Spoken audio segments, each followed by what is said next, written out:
Fierce winds, lashing rain, killer waves, these are the hallmarks of a hurricane.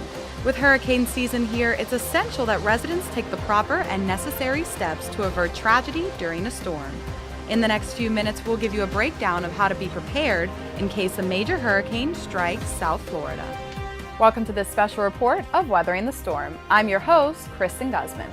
South Florida is a hotbed for tropical activity. Our warm waters and proximity to the tropics makes us a target for hurricanes, which, as we all know, are devastating natural disasters that can wreak havoc on our infrastructure, causing billions of dollars in personal property loss. But the tragic outcome of these storms is the unnecessary loss of life, which sadly could be prevented with a little planning and know-how. Paying close attention to news outlets when a storm is nearby, heeding their warnings, and having an organized and effective hurricane plan can make a great deal of difference on how you and your loved ones weather the storm. Hurricanes in the Atlantic form in the summer and fall months, when the sun heats vast stretches of tropical ocean to over 82 degrees.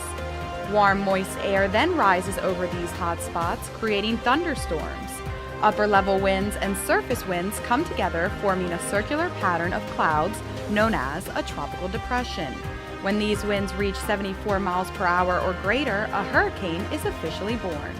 Hurricanes are measured by categories, 1 being the least severe in wind intensity, and 5 producing greater than 155 miles per hour winds. Yet no storm should be taken lightly. The National Oceanic and Atmospheric Administration is predicting an above-normal 2017 hurricane season, with 5 to 9 hurricanes, of which 2 to 4 will be Category 3 or stronger, so there's no time to wait. Weather forecasters are also calling for a total of 11 to 17 tropical storms, which means that we'll expect heavy rains and the possibility of flooding during the hurricane season.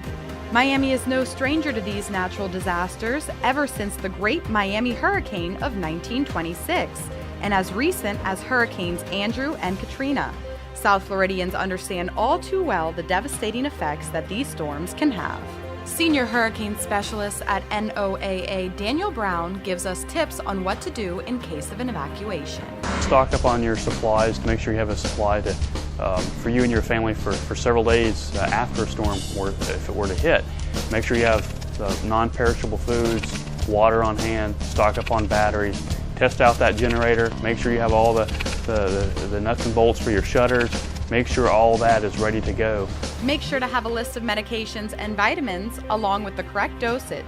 Compile any important documents you would need to bring with you, like driver's licenses and passports.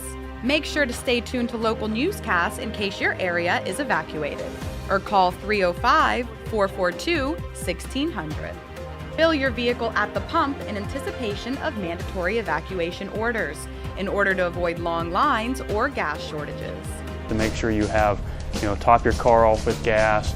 If you have a generator, make sure you get to fill up some gas cans so you will have gas after the storm. Not everyone is mobile, which is why the elderly and those with special needs should make an emergency plan in advance to decide whether they will stay with a relative or friend.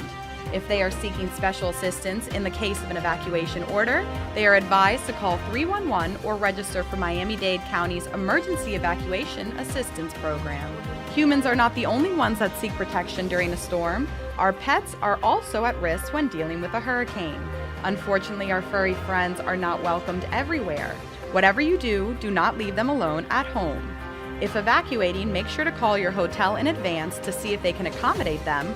Otherwise, make other arrangements at a kennel.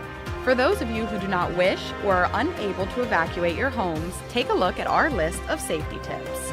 Withdraw cash. ATMs are usually shut down by storms for a few days.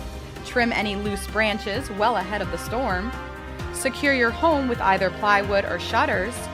Walk around the house and make sure there are no items on the ground that can be airborne.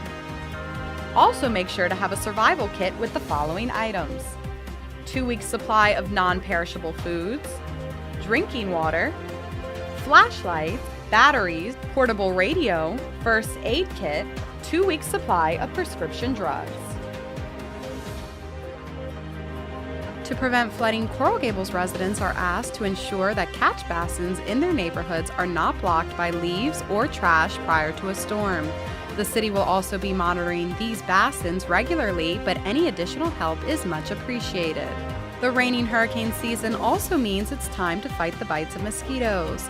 Follow the drain and cover principle by draining standing water from garbage cans, pool covers, and flower pots. Cover your skin with mosquito repellent and cover your doors, windows, or patios with screens. This will help reduce the possibility of mosquito-transmitted disease. The most important thing to remember is to remain calm and be patient once the storm makes landfall. Just because it may appear that the rain and wind subsided doesn't necessarily mean the storm is over. It could very well be that the eye is passing through your area and the rest of the storm has yet to make its way. When the storm makes its presence felt, stay updated to your radios or TVs for the latest information. Also make sure your family and loved ones are protected and away from all windows. In times of emergencies, information is key. To receive information directly from the City of Coral Gables, subscribe to Code Red by visiting our website at coralgables.com. You'll get critical alerts via phone, text, or email in the event of a life-threatening situation. You can also download the Coral Gables mobile app to receive emergency alerts through your smartphone. Stay social and check our postings on our Facebook page or sign up to e-news to receive an email of what the city is doing to protect you and your family during an emergency. Once the hazardous winds begin, people really need to hunker down, get inside, have a safe room in your house with no windows in case the winds get very severe. But don't venture outside. A lot of people end up dying because trees fall on them or flying debris, roof tiles from your neighbor's house.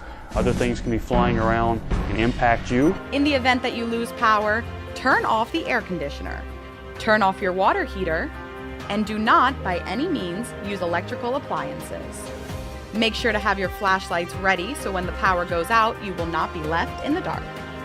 After the storm, be careful when handling generators. Listen to your radio. Hopefully you have your battery-powered radio working. You can listen to local officials and heed their advice and also what the Hurricane Center is saying. And stay hunkered down till the storm is completely done. Winds and rain may come to a halt in the aftermath, but that doesn't mean Coral Gables residents are in the clear. The time to be the most cautious is now. Do not tread or drive through high water. Dangerous reptiles and downed power lines are often hidden dangers in the murky waters. Make sure to check local media for updates on when power will be restored or contact your utility company for power updates. Residents should be prepared to assist themselves for the first 72 hours following a storm. Before, during, and after the hurricane strikes, local authorities will be working around the clock to make sure your safety is their #1 priority. Coral Gables works together with its residents to bring everything back to normal after a storm.